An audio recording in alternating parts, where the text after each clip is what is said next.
என்ன பண்ணுவ நீ? புடுங்கிருவியா நீ போய்? இதெல்லாம் வந்து இனவாத மோதலை உருவாக்கி, அங்கே உள்ள தமிழனுக்கு மராத்திக்காரனை எதிராக திருப்பி விடுறது. அங்கே பார்ப்பான்ல, அதாவது இவன் தமிழ் பிரதிநிதியும் கிடையாது. இவன் வந்து ஆர்எஸ்எஸ் பிரதிநிதி, காசு வாங்கிட்டு. ஏன்னா ஆரம்பத்திலே சேரலைன்றனால இடைப்பட்ட இதில் சேர்த்துக்கிட்டு பேமெண்ட் கொடுத்துட்டு இருக்காங்க.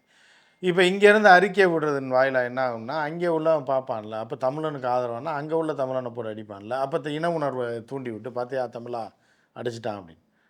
ஒரு செருப்பை கவ கொடுத்து நீ ஒரு செருப்பால் அடிப்பான் நீ அங்கே போனேன்னா. ஏன்னா நீ யார் அங்கே போய் பிரச்சாரம் பண்ணுறதுக்கு? உனக்கு நீ ஒரு கட்சி நடத்துவ, நீ வந்து தமிழை ஆளலாம் எவனும் பேளக்கூடாதுன்னுவ. அப்புறம் என்ன மயிருக்கு அங்கே போகிற? எதுக்கு அடுத்த மண்ணுக்கு போகிற நீ? அதுக்கு ஒருத்தன் போவான் பிரச்சாரம் பண்ணுவான், அவனை சும்மா விட்டுட்ருப்பானா? தமிழ்நாட்டுக்காரன் எல்லாம் இழிச்சவாயனா? அடித்து காலை வெட்டுவேன்னு சொன்னதோட போனால் வெட்டுவாங்க. போக சொல்லுங்கள் அண்ணாமலையை பார்ப்போம்.